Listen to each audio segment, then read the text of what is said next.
നമസ്കാരം. STV വാർത്തകളിലേക്ക് സ്വാഗതം. പ്രധാന വാർത്തകൾ. വീട്ടിൽ അതിക്രമിച്ച് കയറി വീട്ടുപകരണങ്ങൾ കടത്തിക്കൊണ്ടുവന്ന കേസിലെ പ്രതിയെ പോലീസ് അറസ്റ്റ് ചെയ്തു. ചാമക്കാല സ്വദേശി കോവിൽ തെക്കേവളപ്പിൽ അഭിലാഷാണ് പിടിയിലായത്. ക്രമസമാധാനവും നിയമവാഴ്ചയും സംരക്ഷിക്കുന്നതിൽ സംസ്ഥാന സർക്കാർ പരാജയപ്പെട്ടിരിക്കുകയാണെന്ന് CPI സംസ്ഥാന സെക്രട്ടറി കാനം രാജേന്ദ്രൻ. കേരള ശാസ്ത്ര സാഹിത്യ പരിഷത്ത് സംഘടിപ്പിക്കുന്ന മതിലകം മേഖലാതല വിജ്ഞാനോത്സവത്തിന് കയ്പമംഗലം MICOUP സ്കൂളിൽ തുടക്കമായി. വാർത്തകൾ വിശദമായി. പലിശയ്ക്ക് നൽകിയ പണം തിരികെ ആവശ്യപ്പെട്ട് സ്ത്രീകൾ മാത്രമുള്ള വീട്ടിൽ അതിക്രമിച്ച് കയറി വീട്ടുപകരണങ്ങൾ കടത്തിക്കൊണ്ടുവന്ന കേസിലെ പ്രതിയെ മതിലകം പോലീസ് അറസ്റ്റ് ചെയ്തു. ചാമക്കാല സ്വദേശി കോവിൽ തെക്കേവളപ്പിൽ അഭിലാഷാണ് പിടിയിലായത്. വെള്ളിയാഴ്ച വൈകിട്ട് 5 മണിയോടെയാണ് ചന്ദ്രാപ്പിനി SN വിദ്യാഭവൻ സ്കൂളിന് സമീപം താമസിക്കുന്ന താനത്ത് പറമ്പിൽ ഷെരീഫയുടെ വീട്ടിലെത്തിയാണ് പ്രതി അതിക്രമം നടത്തിയത്. ഗൾഫിൽ പോകുന്നതിനായി ഷെരീഫയുടെ മകൻ റഫീഖ് 30,000 രൂപ അഭിലാഷിൽ നിന്നും പലിശയ്ക്ക് വാങ്ങിയിരുന്നു. ഈ പണം തിരികെ ആവശ്യപ്പെട്ടാണ് അഭിലാഷ് വീട്ടിലെത്തിയത്. ഈ സമയം ഷെരീഫയും 2 പെൺകുട്ടികളുമാണ് വീട്ടിലുണ്ടായിരുന്നത്. പണം നൽകാത്തതിന്റെ പേരിൽ വീട്ടുകാരെ ഭീഷണിപ്പെടുത്തുകയും വീട്ടിലെ TVയും സെറ്റ് ടോപ്പ് ബോക്സും സൈക്കിളും എടുത്തുകൊണ്ടു പോരുകയുമായിരുന്നു.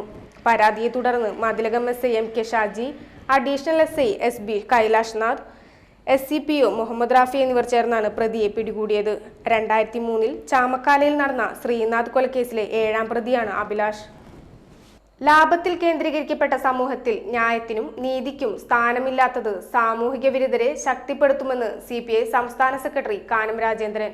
നാട്ടികയിൽ ഗുണ്ടാസംഘം കൊല ചെയ്ത AIYF പ്രവർത്തകൻ അൻസലിന്റെ 1ാം അനുസ്മരണ സമ്മേളനം വാടാനപ്പള്ളിയിൽ ഉദ്ഘാടനം ചെയ്ത് സംസാരിക്കുകയായിരുന്നു അദ്ദേഹം.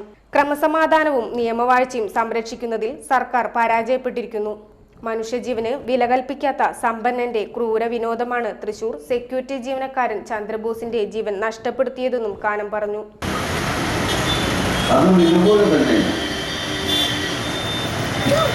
മനുഷ്യന്റെ ജീവന് വില കൽപ്പിക്കാത്ത ഒരു സമ്പന്നന്റെ ക്രൂര വിനോദത്തിന് ഇടയായിട്ടാണ് ആ ജീവിതം പോകുന്നത്. അത് സംബന്ധിച്ച് കേസിലെത്തുന്ന ഞാൻ മനസ്സിലാക്കുന്നത് ആൻസലിന്റെ കൊലപാതകവുമായി ബന്ധപ്പെട്ട്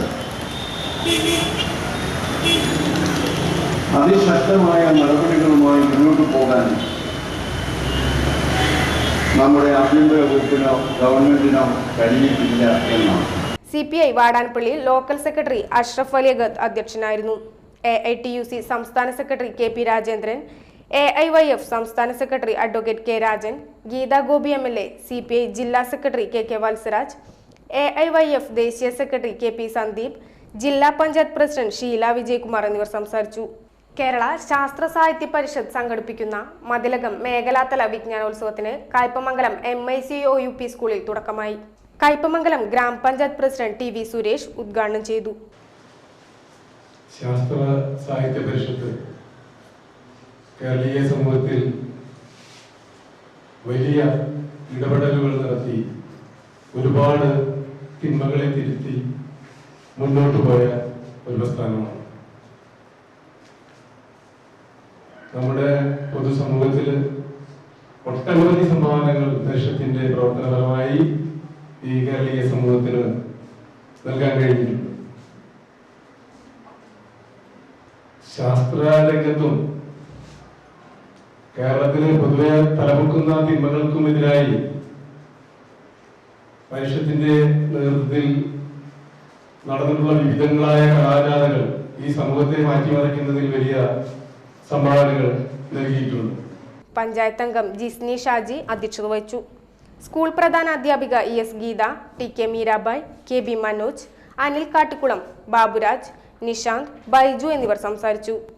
മതിലകം ബ്ലോക്ക് പരിധിയിലെ 100 കുട്ടികളാണ് 2 ദിവസങ്ങളിലായി നടക്കുന്ന വിജ്ഞാനോത്സവത്തിൽ പങ്കെടുക്കുന്നത്. വിശ്വാസികളുടെ ആരാധനാ സ്വാതന്ത്ര്യം സംരക്ഷിക്കുക, ശ്രീ കുരുംബ ഭഗവതി ക്ഷേത്രത്തിൽ ദർശനത്തിനെത്തിയ യുവാക്കളെ മർദ്ദിച്ച സംഭവത്തിൽ നടപടി സ്വീകരിക്കുക തുടങ്ങിയ ആവശ്യങ്ങൾ ഉന്നയിച്ച് കൊടുങ്ങല്ലൂരിൽ DYFIയുടെ നേതൃത്വത്തിൽ സപ്തദിന സത്യാഗ്രഹ സമരം ആരംഭിച്ചു. ചന്തപ്പുരയിൽ ആരംഭിച്ച സത്യാഗ്രഹ സമരം കവി സി രാവുണ്ണി ഉദ്ഘാടനം ചെയ്തു. കേരളത്തിന്റെ ഉണർച്ചയുടെ പ്രതീകമാണ്. ഇവിടെ നിന്നുമാണ് ആദ്യത്തെ കമ്മ്യൂണിസ്റ്റുകാരൻ MLA ആയി കേരള നിയമസഭയിൽ ചെന്നത്. ഇവിടെയാണ് മതമൈത്രിയുടെ ഏറ്റവും വലിയ വിളംബരം ഈ കൊടുങ്ങല്ലൂരിലാണ്. ചരിത്രകാലം മുതൽ ഏറ്റവും പ്രധാനപ്പെട്ട ചരിത്ര സംഭവങ്ങൾ മുഴുവൻ നടന്ന ലോകത്തിന്റെ മുഴുവൻ ചലനങ്ങളെയും ഏറ്റുവാങ്ങിയ പ്രബുദ്ധമായൊരു മണ്ണാണ് കൊടുങ്ങല്ലൂരിൻ്റെ. ആ കൊടുങ്ങല്ലൂരിലാണ് കഴിഞ്ഞ കുറേ നാളുകളായി കൊടുങ്ങല്ലൂരിൻ്റെ അഭിമാനകരമായ സാംസ്കാരിക പൈതൃകത്തിന് ഇണങ്ങാത്ത തരത്തിലുള്ള അങ്ങേയറ്റ പ്രതിരോധകരമായ ലജ്ജാകരമായ ചില നീക്കങ്ങൾ നടന്നുകൊണ്ടിരിക്കുന്നു. കുറച്ചുനാൾ മുമ്പ് ഇവിടെ തന്നെ നടന്ന ഒരു സമരത്തിൽ DYFI block secretary Bipin Das അധ്യക്ഷത വഹിച്ചു. Block panchayat president KK Abidali, ജില്ലാ പഞ്ചായത്ത് അംഗം ET Tyson, DYFI block president EN Navas എന്നിവർ സംസാരിച്ചു. വർഗീയ ധ്രുവീകരണം നടന്നുകൊണ്ടിരിക്കുന്ന ഈ കാലഘട്ടത്തിൽ സ്നേഹവും ഐക്യവും പരസ്പരം കാത്തുസൂക്ഷിക്കാൻ കഴിയണമെന്ന് കാഞ്ചനമാല അഭിപ്രായപ്പെട്ടു. മുറ്റിച്ചൂരിലെ മരുമകളുടെ വീട്ടിലെത്തിയ കാഞ്ചനമാല മാധ്യമപ്രവർത്തകരോട് സംസാരിക്കുകയായിരുന്നു. നമ്മുടെ സമൂഹത്തിനെ കുറിച്ചാണ് എനിക്ക് കുട്ടികളോട് പറയാനുള്ളത്. ഒരു വർഗീയ ധ്രുവീകരണം നടന്നുകൊണ്ടിരിക്കുന്ന ഒരു കാലഘട്ടമാണിത്. പരസ്പരം സ്നേഹിക്കാതെ കടന്നു പോകേണ്ടി വരുമോ ഭാവി എന്നാണ് ഞാൻ ആശങ്കപ്പെടുന്നത്. അതുകൊണ്ട് എല്ലാ കുട്ടികളോടും മുതിർന്നു വരുന്ന യുവാക്കളോടും എനിക്ക് പറയാനുള്ളത് സ്നേഹവും ഐക്യവും കാത്തു സൂക്ഷിക്കുക എന്നതാണ്. ഗുരുവായൂരിൽ നിന്നും ഇക്കഴിഞ്ഞ ദിവസമാണ് മരുമകൾ സൂട്ടി ഷൈജിന്റെ വസതിയിലെത്തിയത്. കാഞ്ചനമാലയെ കാണുന്നതിനായി ബന്ധുക്കളും നാട്ടുകാരും ഇവരുടെ വീട്ടിലെത്തിയിരുന്നു. വൈകിട്ട് ഇവർ കോഴിക്കോട്ടേക്ക് മടങ്ങി. പയച്ചോട് ദേശീയപാതയോരത്ത് പ്രവർത്തിച്ചു വരുന്ന മദ്യവിൽപ്പനശാല മാറ്റി സ്ഥാപിക്കണമെന്ന് ഹൈക്കോടതി ഉത്തരവ് വന്നിട്ടും മാറ്റി സ്ഥാപിക്കാത്തതിൽ പ്രതിഷേധിച്ച് ആക്ഷൻ കൗൺസിലിന്റെ നേതൃത്വത്തിൽ സൂചനാ സത്യാഗ്രഹം നടത്തി. ഹൈക്കോടതി ഉത്തരവുണ്ടായിട്ടും മദ്യവിൽപ്പനശാല മാറ്റി സ്ഥാപിക്കാത്തതിൽ പ്രതിഷേധിച്ച് വലിയകത്ത് റുക്കിയ ഖാദർ തുടങ്ങിവെച്ച സമരം പരിസരവാസികൾ ആക്ഷൻ കൗൺസിൽ രൂപീകരിച്ച് ഏറ്റെടുക്കുകയായിരുന്നു. രാവിലെ 10 ആരംഭിച്ച സൂചനാ സത്യാഗ്രഹം മദ്യനിരോധന സമിതി സംസ്ഥാന സെക്രട്ടറി CC സാജൻ ഉദ്ഘാടനം ചെയ്തു. Action council chairman Sudheer Pattali അധ്യക്ഷത വഹിച്ചു.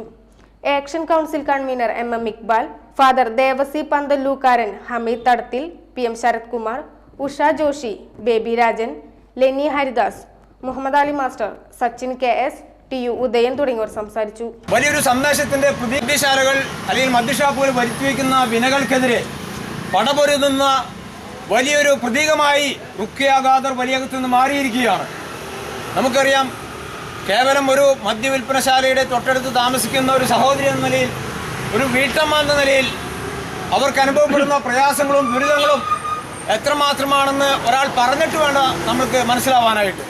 സ്വാഭാവികമായിട്ടും നമ്മുടെ ബുദ്ധിക്ക് ആലോചിച്ചാൽ ഉണ്ടാകാവുന്ന അല്ലെങ്കിൽ മനസ്സിലാക്കാവുന്ന എത്രയോ പ്രയാസങ്ങളാണ്. ഇടവേള.